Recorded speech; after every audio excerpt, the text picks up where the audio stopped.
रामनवमी का पहले दिन से मतलब 29 से इस्लामपुर, जहां इस समय पश्चिम बंगाल का सबसे बड़ा रैली होते हैं रामनवमी का,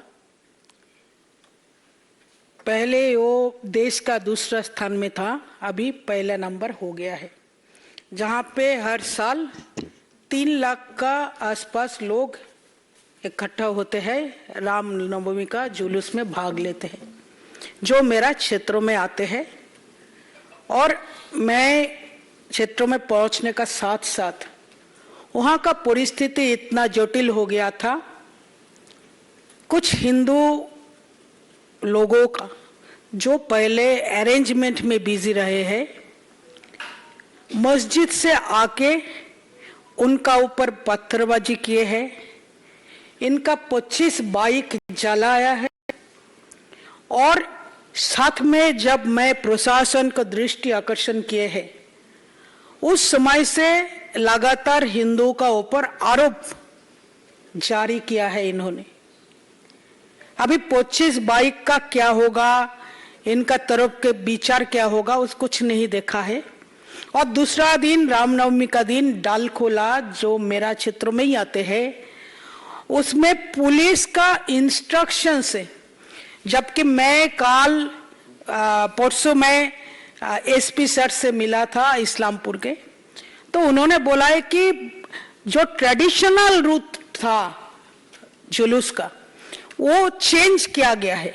इसका कारण इतना हादसा हुआ है, इतना प्रॉब्लम हुआ है।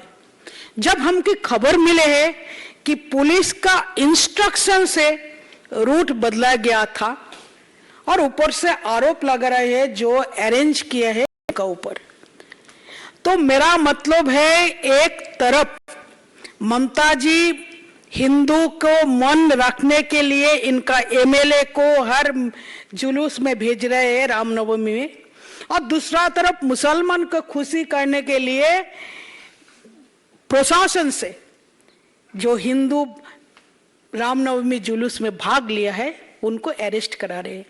मेरा क्षेत्र डालखोला में अभी 120 लोगों को इन्होंने एफआईआर में डाल दिया, जबकि घर घर से जहां के कोई लोग भाग भी नहीं लिया है उनको उठा रहे हैं और इनका ऊपर अत्याचार हो रहे हैं। तो ये पोजीशन पश्चिम बंगाल में है, रिसरा में है, शिवपुर में है, सभी जगह में हमारे सचिव है विमान घोष और हमारे केंद्रीय उपाध्यक्ष दिलीप घोष, दोनों का जुलूस में हमला हुए है। सभी जगह में परिस्थिति ऐसा है, ममता बनर्जी जो करना चाहते हैं वो बहुत खतरनाक करना चाह रही है, जबकि सबको पता हो रहा है कि ममता बनर्जी जो अभी इनका सरकार पूरा टोटल जो करप्शन के विषय में फंस गई है, तब दृष्टि घुमाने के लिए ऐसा दूसरा एक महल बनाना चाहती है जाकि इनका दृष्टि डाइवर्ट हो जाए है। पंचायत चुनाव का पहले जो पंचायत लेवल का करप्शन, एजुकेशन में जो एसएससी का करप्शन, टीचर नियोग में करप्शन, वो दृष्टि घुमाने के लिए ऐसा गंदा आश्रय ले लिया है जो बहुत ही पश्चिम बंगाल के लिए बहुत ही खतरनाक बन रहे। ये हम लोगों को आपका माध्यम से जानकारी देना था, पश्चिम बंगाल राजनीति में, पश्चिम बंगाल सरकार क्या चल रहे है, कितना घटियापन राजनीति चल रहे है, वो आपको आपका माध्यम से पूरा देश को हम लोग अवगत करना चाहते हैं। आदरणीय सांसद श्री खगन मुर्मू जी से आग्रह है कि प्रेस को संबोधित करें। नमस्कार।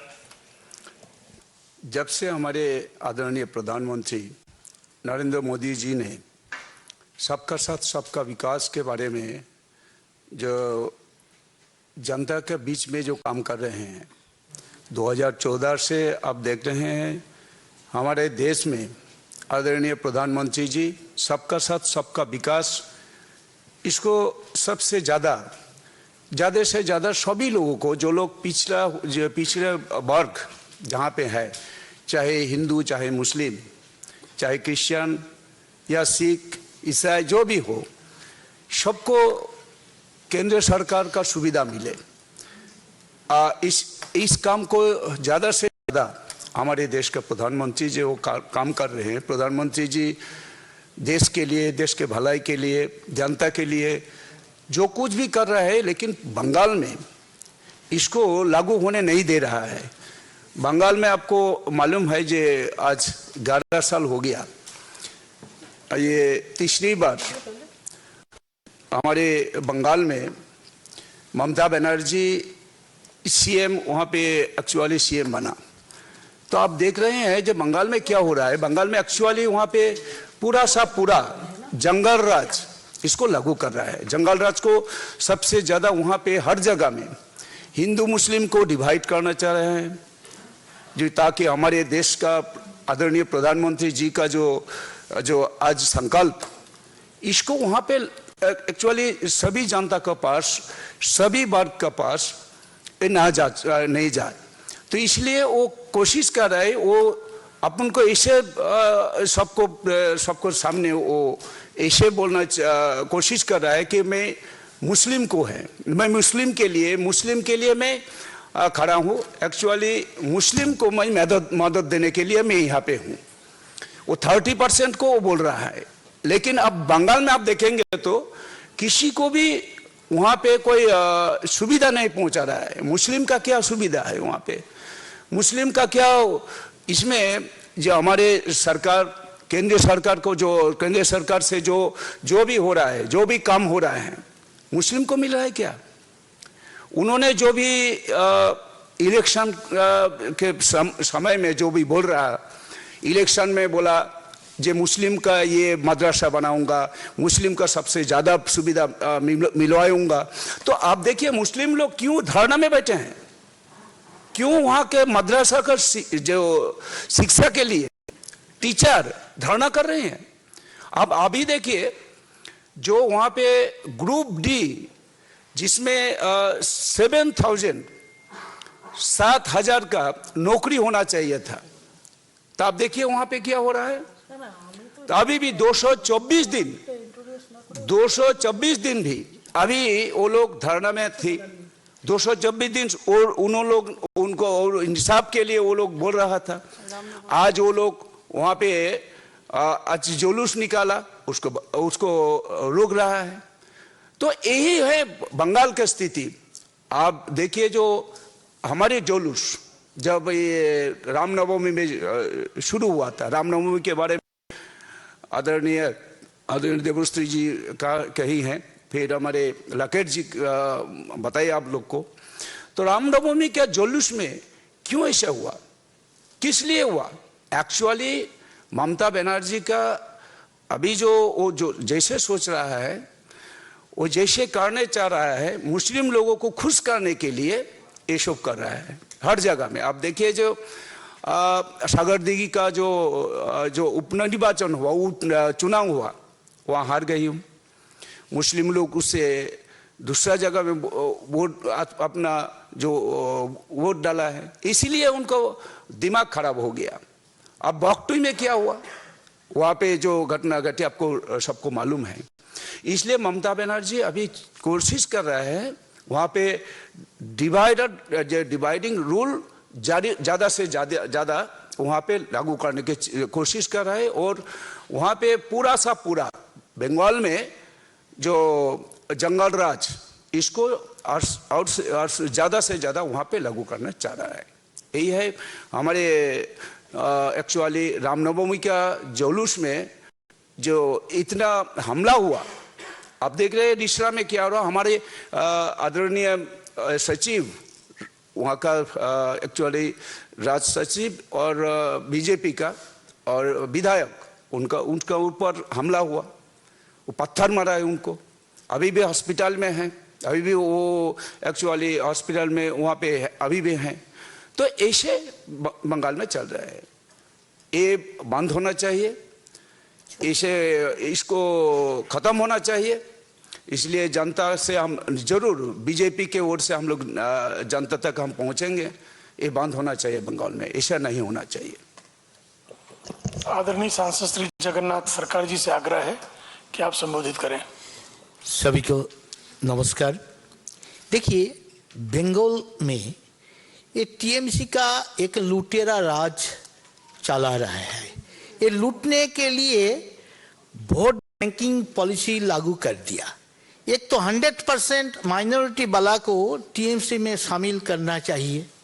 उसके बाद हिंदुओं के बीच 15 से 20% लाभार्थी बनाकर उनका वोट बैंक चालू हो जाएगा। तो इसी बारे में डिवाइड एंड पॉलिसी लगाकर सारी बंगाल में वो स्थायी एक राज, लुटेरा का राज बना रहा है। लेकिन इसलिए यो हिंदू इकट्ठा हो सकते किस नाम पर? राम नाम पर। इतना पवित्र है। देखिए अभी जो खत्म हुआ जो शक्ति की आराधना पूजा का, दुर्गा पूजा का, वो बासंती पूजा बोलते हैं, उसी पूजा अकाल में, शरद काल में राम ने किया। इसलिए बंगाली आदमी राम के इतना प्यारा है राम, इसलिए वो जो गलत टाइम में पूजा किया, उसी उत्सव सबसे बड़ा है। इसलिए राम नाम रखने के लिए पहले कौन बंद किया? वो काजी राज चलता था जिस टाइम, वो चांद काजी, वो बोला ये हिंदुस्तान में राम नाम नहीं चलेगा, बंगाल में राम नाम नहीं चलेगा, कृष्ण नाम नहीं चलेगा। उसी टाइम चैतन्य युग अवतार भगवान किसान जी का अवतार है, कली युग का, वो पैदा हुआ। इसलिए वो ऑर्गेनाइजेशन सृष्टि करके खुद चांद काजी के घेराव कर लिया। उसके बाद वो स्वयं भगवान का जो अवतार है वो सुदर्शन का आह्वान किया। चांद काजी डर गया, उनका पैदल पर पढ़ के वो खुद भी वैष्णव बन गया। परिवर्तन सभी पहले चैतन्य ने किया। मूवमेंट कैसे बनता है? चैतन्य ने किया। इसलिए ममता ने वो राम नाम बंद करने के लिए, वो बोलता है गाली है राम नाम, ये पवित्र नाम। वहां बंगाल का आदमी का क्या सोच है? एक बार राम लेने के बाद जितना पाप स्थलित होते जाते हैं, खत्म होता है, और आदमी का संभव नहीं सारी लाइफ में इतना पाप करे। ये नाम इतना पवित्र है राम नाम। तो इसलिए राम नाम लेकर इकट्ठा हो रहा है, वो कोई निषेधाज्ञा नहीं मानता है। इसलिए ममता ने इस बार पहले ही बोल दिया राम नाम के नए मैं रोकेंगे नहीं। वो पूरा समाज वोट बैंक वो टूट रहा है। मुस्लिम लोग वो तो सागरदिघी में रिजल्ट आने के बाद पता आ गया। इसलिए एक साथ जोड़ने के लिए वो फ्री हैंड दे दिए, जो आप लूट लो, दुकान पर दंगा करो, जो खुशी आप कर सकते, आप कुछ नहीं होगा। वो सारी ये गंदा काम के लिए हिंदू के मैं जिम्मेदारी करेंगे, पहले वो बोल दिया। इसलिए ये काम हो रहा है। ये साजिश है, देश के साथ जुड़ा है, देश के खिलाफ, देश विरोधी खिलाफ जो आदमी बांग्लादेश बनाने के लिए कोशिश कर रहा है, जमात इस्लाम इसके साथ जुड़ा हुआ है। इसके साथ जितना बंगाल में विस्फोट, सारी जितने दंगा हुआ, ये कोई अलग चीज नहीं है, ये सारी प्लान माफिक हो रहा है। इसलिए इसके जिम्मेदार ममता ने है, और इसलिए पहले ही विबृति दी दिया। वो मैं बोल रहा, इसलिए वहां एनआईए तदंत होना चाहिए। अभी एक आदमी को पकड़ गया, उनका नौकरी दिया टीएमसी ने, वो गवर्नमेंट ममता के दफ्तर में ही दे दिया। तो उसके बाद पूरा इंक्वायरी हो तो सारी टीएमसी किसके साथ कौन जुड़ा है वो फंस जाएगा। लेकिन वो क्या करेंगे? उनका नेक्स्ट चुनाव में, पंचायत चुनाव हो, जितने चुनाव हो, बूथ दखल के लिए उनका पैसा डालेंगे। आपका पास आपका वो भी, मेरा पास CCTV. Well, there you have it. The war of words continues in West Bengal over the Hooghly violence. On one hand, you have the TMC, which is accusing the BJP of having orchestrated and carried out the communal riots, as they are calling it, ahead of eyeing rather political dividends out of it. On the other hand,